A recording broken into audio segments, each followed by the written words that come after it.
Hey guys, today this is just my prelude video for my soon to come video on how to change front brake pads and rotors. Basically I'm just going to go through some things you need to know before you take on this task. It's a pretty simple do-it-yourself project. Most people can do it. Really, if you gave a monkey a wrench and had him watch enough times, he'd probably be able to do it. But there's a few things that people normally neglect that can cause accidents. I'd like to prevent that, so that's what I'm going to try and do today. Alright, the first thing I'd like to talk about is the symptoms and why are you actually changing your brakes. Is it because you heard the squeal, or is your brake light coming on?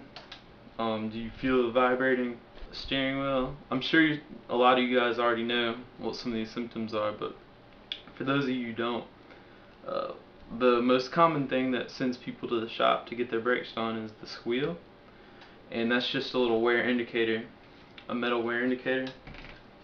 The brake pads have lining, and when the lining wears all the way down, that little metal piece just kind of scrapes up against the rotor, and it's there for that specific reason, to let the customer know that, yeah, you need to get new brakes, it's time for brake service.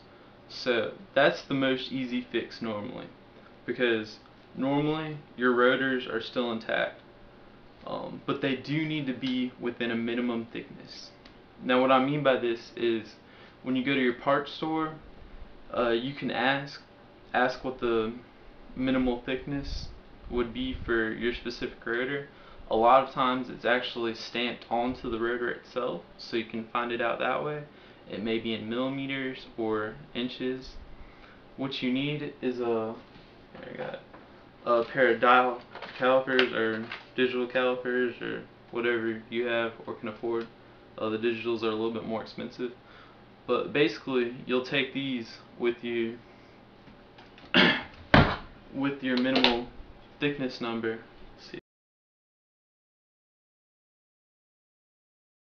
A lot of times it'll be right around here on the edge, and I'm just looking over this closely, but I don't see it. And sometimes it can be in there, anywhere that wouldn't really be affected by your brake wear. But what you're going to do is, once you get a hold of that minimal thickness number, which you should be able to get a hold of pretty easily, if not in the parts store, online, is you're going to measure, take your calipers and just measure just like that, and read the number and compare with your minimal thickness number.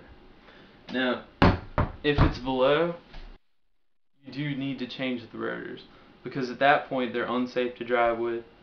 You can be driving down the road, and before you know it, your brakes will just literally break in half or crack at some point, and you could have a brake failure, and you could wind up hitting somebody going dead on another lane, or end up running off the road, hitting a tree.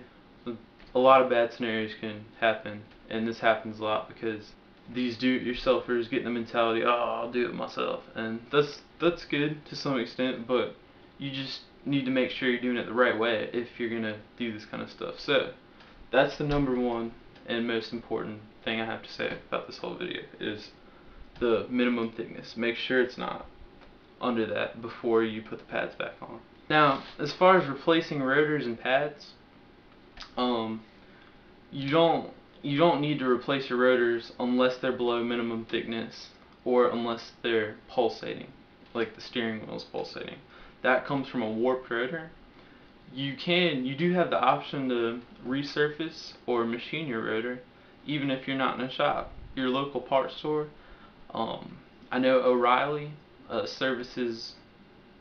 service rotors and drums also. But back to the point, the only time you really need to change the rotors is when, it's below minimum thickness, or if they're warped, it may not be a good idea to turn them, because they may just easily re-warp again. And it's safe to drive. It's 100% safe to drive with your rotors warped and having that pulsating in the steering wheel. So you can do that, it's fine. It's just a lot of people, they can't stand it, they can't deal with it. Now, as far as other reasons to get your rotor surfaced, the only reasons to actually get your rotor surfaced would be if they are warped, or if they have grooves, or any imperfection. If they're smooth, or just have minor grooves from, if they look generally like a rotor should look. Let's see. As you can see, this one, there's nothing major. You can see there's kind of some lines. It actually probably wouldn't be too bad of an idea to turn these, but really it's not necessary. Your braking power actually will not be as good when you first put your new pads on with the old rotor, because the lining on the new pads has to marry this surface. But it saves your rotor, and it gives you more to play with, and you get longer use out of your rotors. A lot of shops like to just go ahead and slap on the resurface rotor as part of the package, and it's really not necessary unless it's warped and you have a pulsating steering wheel, or if you got some really deep grooves or rust like that. If it was laying outside, this was, I just had this laying around, so there's really not any other reason to have them resurfaced. Now, if you have your little red brake light that comes on when you pull up your e-brake, if that's coming up while you're not pulling your e-brake up, that is also a concern. Well, that is an indication of low brake fluid. That's a separate issue. Changing your brakes is not going to fix that.